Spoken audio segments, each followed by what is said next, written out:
2018년 7월 6일 언론에 공개하였던 기무사 계엄령 문건 전시 계엄 및 합수 업무 수행 방안의 원본인 현 시국 대비 관련 계획을 입수하였습니다. 군인권센터는 한교안 자유한국당 대표가 기무사 계엄 문건 작성 과정에 연루되었을 가능성과 관련한 증거를 확보하였습니다. 당시 NSC 의장은 대통령 권한대행 한교안이었습니다. 솔직히 무슨 말부터 해야 될지 어안이 벙벙하고 숨이 막혀서 얘기가 잘 안 나올 지경입니다. 전시 계엄 업무 대비 문건보다 이건 더 가일층 실행 계획에 가까워요. 이거 우리나라가 지금 저 홍콩 같이 될 뻔했습니다. 홍콩 같이. 네, 어제 국회 국방위원회 국정감사에서 국군 기무사령부의 이른바 촛불 계엄령 문건의 원본이 공개됐죠. 이 국감을 진행한 국회 국방위원회 소속 김종대 의원 만나서 자세한 이야기 나눠보겠습니다.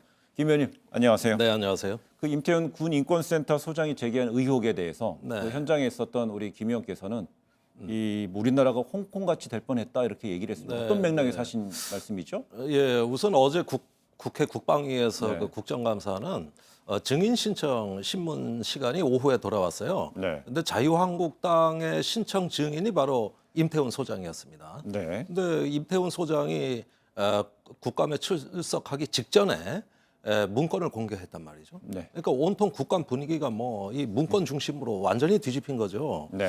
그래서 이제 그때 국감장에서 처음으로 문건을 봤는데 그게 네. 바로 제가 오늘 갖고 온 이게 현 시국 관련 현시국 관련 대비 계획입니다. 2017년 2월짜리 2월로 돼 있죠. 예, 그런데 이 문건이 충격적인 이유는 그동안에 그 군의 계엄 선포에 대해 가지고 작년부터 합수단이 구성돼서 수사를 해왔는데 이 문건의 존재가 처음 밝혀진 거예요.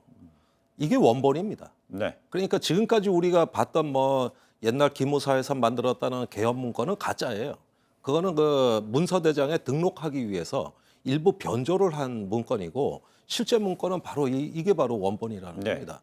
원본이 이제서야 밝혀졌고 내용을 보니까 더 구체적이에요. 네. 그래서 유사시에 그 광화문의 상황에 따라 가지고 헌법재판소 판결 이후에 계엄을 전국에 선포해 가지고 언론, 정치, 또 학계, 그다음에 광장 모든 부분을 군이 정권을 장악해서 다 점령하고 장악하는 세부 내용이 들어있단 말입니다. 네.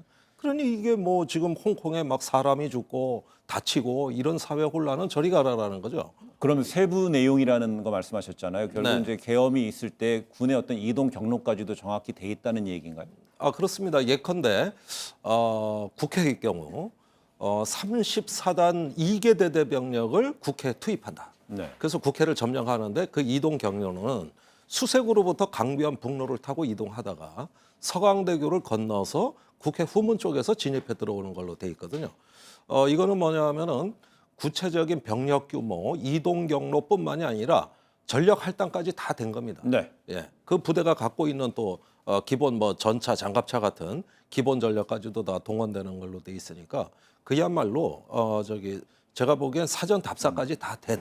말하자면 실행 계획에 거의 근접해 있다고 보여지는 것이죠. 네, 당시 국가안전보장회의 즉 NSC 의장으로 대통령 권한 대행이었던 지금 우리 황교안 대표 네. 오늘 이렇게 얘기했어요. 계엄령의 개자도 못 들었다.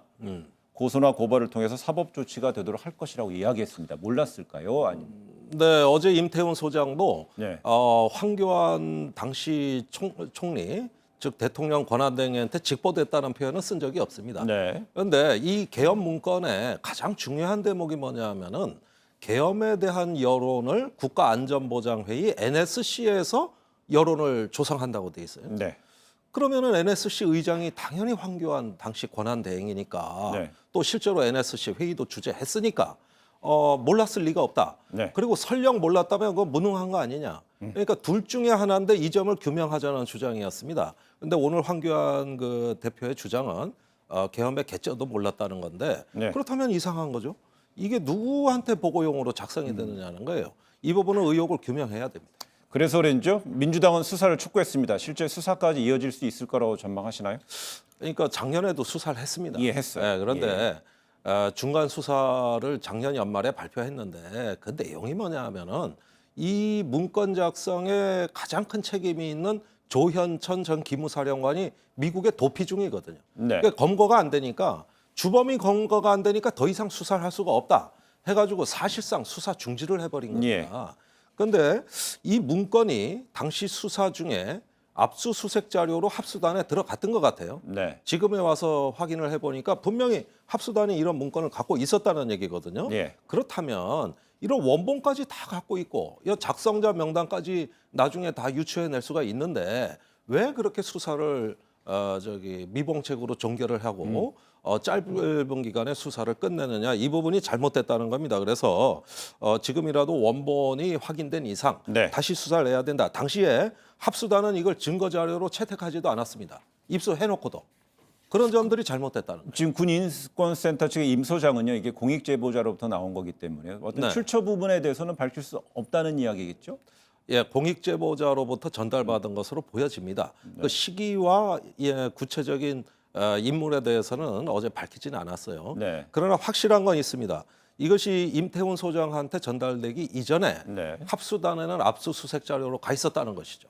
그렇다면 합수단에 압수자료로 들어가 있었다면은요, 그런 측면에서 본다면 군인권센터 측에서는 검찰이 네. 이 모든 걸 알고 있었는데 수사 결과를 공표하지 않아서 유감이란 말, 이게 같은 맥락인가요? 그렇습니다. 그 시중에 알려진 가짜 문건, 예. 그거는 이제 문서대장에 등재하기 위한 그 가짜 문건만 가지고 수사를 하고 원본을 빼놨다는 건 말이 안 된다. 그다음에 주범이 해외 도피돼 있다 하더라도 그 당시에 국방장관 또 국방부의 주요 지휘자들, 기무사의 참모들을 다 조사할 수가 있는데 네. 그 부분도 역시 흐지부지 됐다고 보는 게 인권센터의 관점입니다. 알겠습니다.